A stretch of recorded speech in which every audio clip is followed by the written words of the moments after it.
Hello and welcome to this episode of The Unnoticed Entrepreneur. Today, we're going to talk about media relations with a former Panorama and BBC journalist, Felicity Cowie, who's got a new book called Exposure.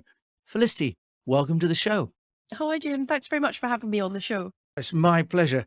And Felicity, tell us, what's the difference between media relations and public relations, and how can that really work to help entrepreneurs get noticed?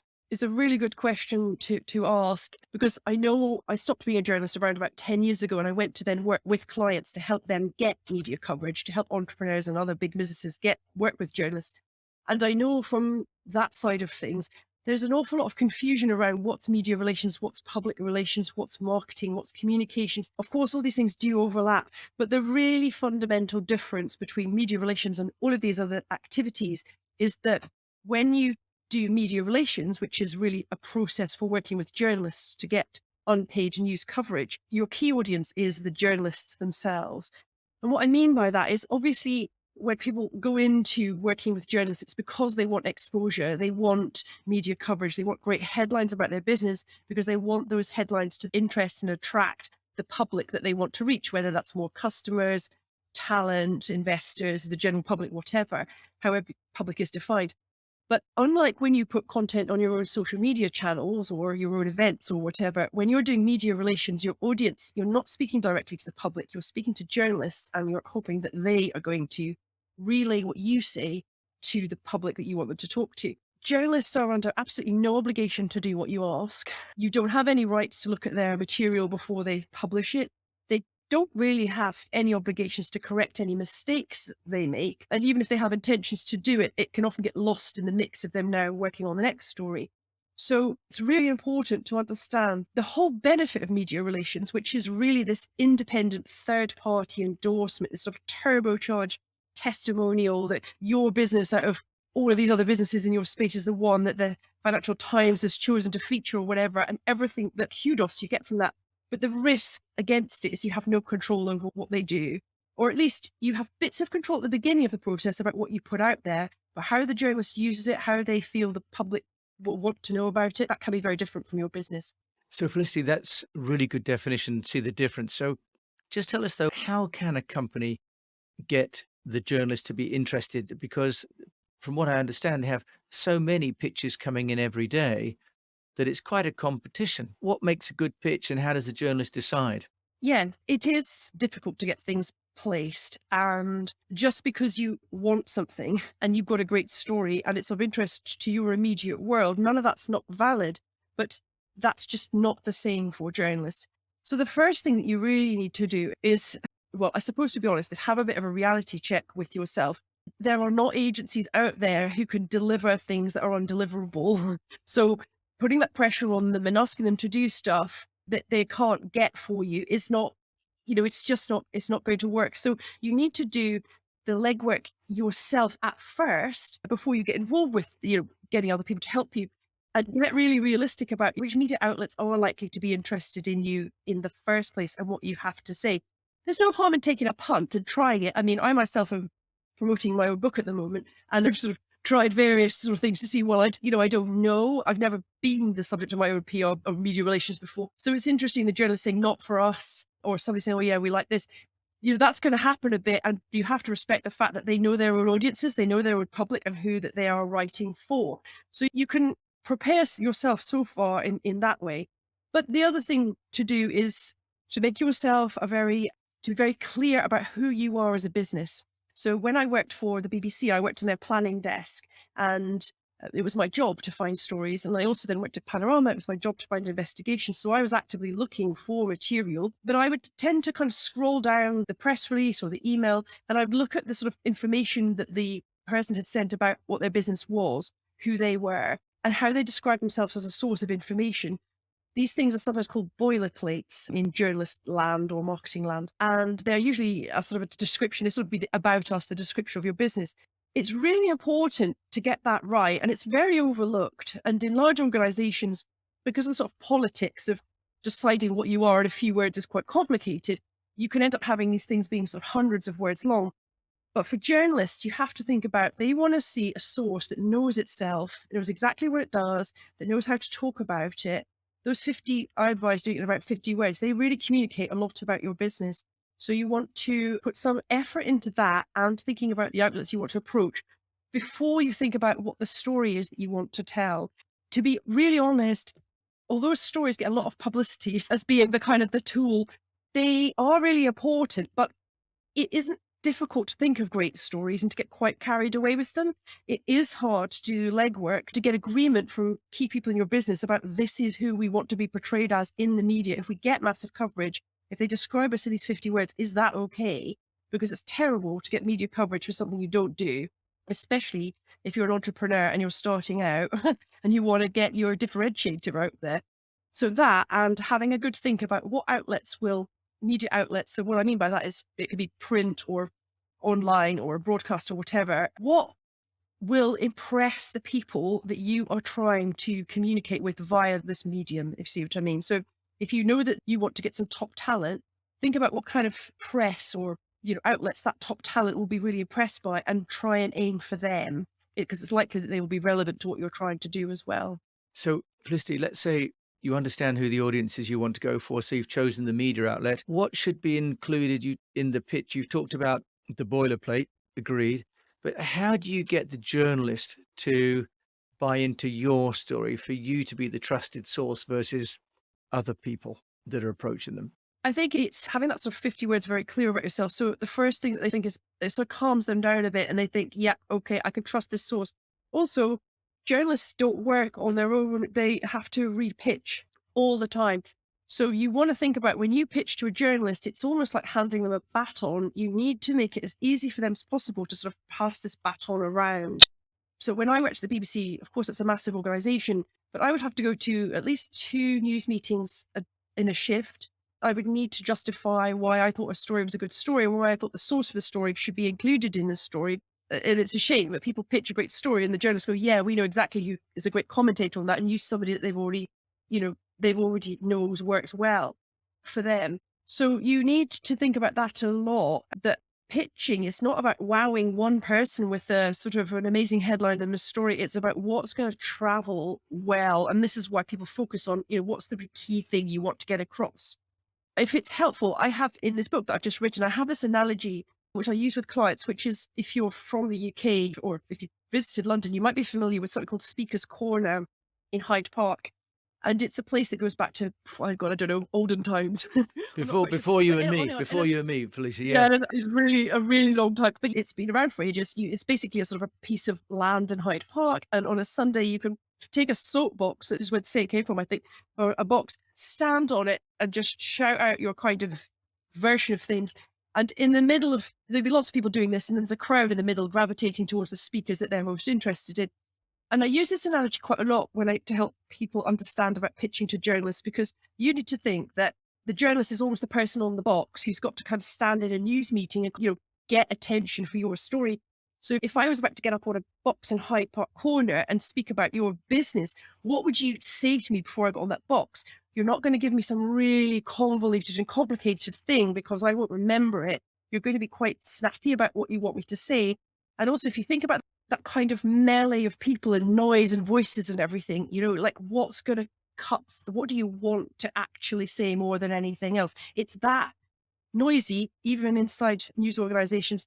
And unless things have radically changed, which I very much doubt in the last 10 to 12 years, news meetings they're not like meetings in the corporate world are very different. News meetings are extremely short. They're extremely to the point. You're very challenged on a story idea. You've got to really bring it to that meeting. You've got to be quite succinct yourself. So you have to think about arming up the journalist as your sort of champion to go and make this happen for you. So very interesting. Love that analogy. So the journalist is the person on the soapbox as opposed to the entrepreneur on the soapbox, with all the people in the melee being the journalists looking for stories. The dynamic is that there are fewer journalists than there are entrepreneurs or people pitching. I suppose it sort of follows on from what I was saying about the difference between media relations and public relations. In public relations, the entrepreneur would be standing on the box and just shouting about their stuff to the crowd and would be doing it all themselves, and probably absolutely amazingly because it's their business and they know what they want to say about it. And that's fine. You can do that. You can not bother with media relations at all and just do everything on your own box, on your own channels, if you really want to. And I absolutely give people, when they ask me, I say, just take my permission, just do that. Just stop worrying about this. You've got masses of followers. go for it yourself. But there obviously are, as we've talked about a bit, there are huge benefits to getting media coverage because no matter how brilliant your content, how passionate you are, it's all self-promotional. It's all viewed as self-promotional. Whereas if you get a journalist and get them to stand up on the soapbox and speak on your behalf, and in this loud, noisy crowd drawing public around, it's a different, they've chosen you to go and talk about on this box. They've chosen to put your messages up there. So I think that's a kind of a useful way of seeing the difference between the two things. And I think hopefully people grasp, journalists are not conduits. So they will not just take something, stand up. They're not a member of your staff. They won't just stand up on a box and say what you want. They will look at the crowd, they'll listen to everybody else speaking, and they'll start to do their own thing with the information you give them. So that is a way of thinking about these differences and what you're getting into. A really nice way of thinking about it also that the journalist has got its own community, hasn't it? It's got its own audiences. And that's the other thing that you tap into when you work through a publication. You get access to their audience as well that you may not have already. Felicity, what about using an agency? Yes. Because many entrepreneurs may not have the time or the skill set or even the patience to work directly with the journalist and certainly not to be consistent. Do agencies work? Are they a waste of money? What's the view on the inside of all those agencies that are calling? So I've worked obviously as a journalist, then I've also worked within PR agencies and I've worked within in-house communications teams. So I've kind of done the whole mixture of things you can do in this space. And I think that there is a real value in using people who are experts and who are focused in that part of your business, which is, well, let's say it's media relations, or it can be some of the other activities to do with communications. But the huge warning to all of that, and again, I would say is why I wrote this book, is that there is no point in going to an agency if you don't grasp the fundamentals yourself about what you want to do. Because what tends to happen, and what I've witnessed quite a lot, is the agency is very, very keen to get and keep the contract. And so when the client, whatever the client says, the agency will say, yeah, great, we can work with this. Let's work with you at a strategic level. They'll come up with, or we'll get you some quick wins or whatever. They'll do whatever they can to offer value. Now, that's absolutely, completely fair enough because, they want to serve you. But the difficulty is with a lot of businesses is that they don't create really a brief for the PR agency. So, if you think about something a bit more familiar to a lot of companies, and that's to do with the money, say, you're not going to go and hand over the reins of your business to an accountant without really understanding some of the basics about what an accountant's going to do for you, what times of the year they're going to deliver stuff for you, and who's the right accountant for you, or the finance team. And somehow this logic doesn't often, or doesn't always, get applied to support with media relations. And I find that astonishing when you're handing over your reputation in a way. Okay, it's not your budget, but it's reputation, and asking an outsider to kind of figure out your business for you and then tell the world's media about it. So you need to get very clear about what you want to say in the first place. With the book that I've created, it is a low cost option for entrepreneurs who just want to explore this without committing themselves to anything. But also you can use the book to learn how to create that brief, how to find the right skills, how to just be aware of what you want so that when you get somebody involved to help you, as you would with, other people that you get into your business, you have some idea of what you want to get from them. And if you can do that, it's a delight as a media relations. I mean, I work with clients I absolutely love because their briefs are so clear. I know exactly who they are and what they want and why they want it. And it means I can bring my own creativity and thinking to what I do, and then we get the results that they want. But it is media relations it is a very specific skill, and it does require an understanding of how journalists work, and that is not always inside PR companies or in-house communications teams. Yeah, I think you've raised a number of great issues there. And something that one journalist said to me is that journalists actually compete with each other internally to get the space, right? There are more journalists and more content than there is space to be published. Is that right, Felicity? The journalists are actually competing with each other as well. That's another Oh, yes. dynamic that people don't think about. Oh, definitely. And it could be really, I mean, like a really extreme example that I give to people to kind of reassure them that it's not just you is that when I worked at the BBC, for example, I would set up guests all the time to come in and talk about specific things. And some of these guests would be a really big deal and quite complicated to kind of even just manage their diaries so they could come out to the studio. I mean, any entrepreneur or CEO, is very busy, and clearing their diary for a media interview, there's always delays and stuff like that. It's quite a tall order. I remember once getting Tony Benn a sort of former like Labour statesman, to come and comment on a story I actually can't remember now.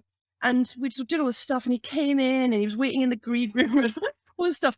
And I was really pleased with myself. It was a real sort of coup to Yeah. get him and everything. And then some other news story broke. I can't remember what it was. This is when I was working for the BBC News channel. So it's a rolling news channel, but all news poses this risk. Some other story broke, and I actually had to turn around to Tony Benn and send him home. Like, I couldn't even get him to comment. The story was so at odds with what he knew about. I couldn't even get him on. We couldn't even crowbar him in to comment on that. I mean, he was so nice about it. Obviously, he was very seasoned and he was very used to this sort of roller coaster that is trying, to get media coverage. But clients find this quite reassuring sometimes, even though it does show the time wasting aspect of this for, a CEO will sort of clear their diary to do a media interview. And then if it doesn't happen, that's just like incredibly frustrating. But you kind of have to be in it to win it, I'm afraid. And news is, it's not even the journalist being, it's the nature of news and other stories and other things happening. As a journalist, you're really not in control of a lot of things, and a decision about what is. Yeah. That's a really good message for all those clients that the agency's doing their best. And on the agency side, we've all been to places where the media says that's no longer topical. So, Felicity, what would be the number one tip that you would give to an entrepreneur? You've got this new book, Exposure. Is there a tip in that book that, above all else, you'd say to entrepreneurs if there's one takeaway from a talk with Felicity Cowie about PR and media relations? Yeah, and I suppose if I'm allowed two, I think one is the kind of the bigger picture thing, which is like, only go for media coverage if you can't get what you want any other way, would be my. It's really hard work. Hopefully, as I've sort of conveyed in this interview, it's bumpy, it's risky, it's unpredictable, but the benefits are huge. Just one piece of coverage from like a decent outlet that, the people you're trying to reach really value, like, one hit by the Economist or the Financial Times or Forbes or I don't know, whatever, you can recycle that for years, and certainly for a year. And there's no cost financially to getting that because it's not advertising. But there is a time cost, there is a risk cost, everything I've said. And the book does actually give kind of at least 8 reasons why it's worth putting yourself through this. But if you can't justify what you're doing with any of those 8 reasons, don't bother. Put your effort into other things that you know what you're going to get from.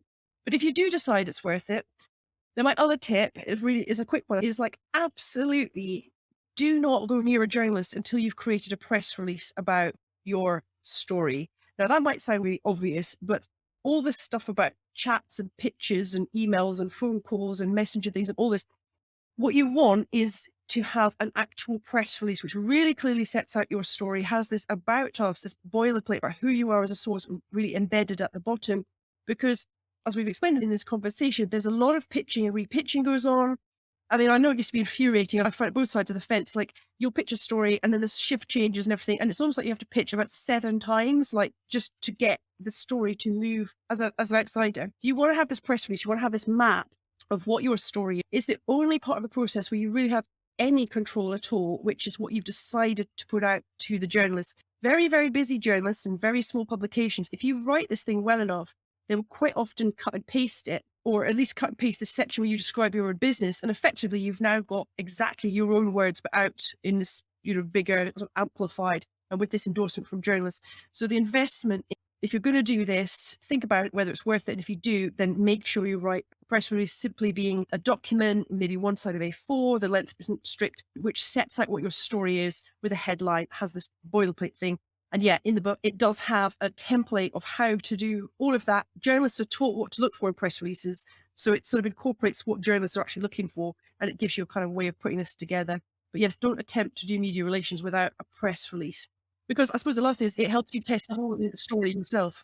Felicity Cowie, if people want to find out about you and your new book, where can they go? Well, the book is available everywhere, thrillingly. It's called Exposure: Insider Secrets to Make Your Business a Go-To Authority for Journalists. That's it. This is behind me, but it's there for those who could see us on a screen.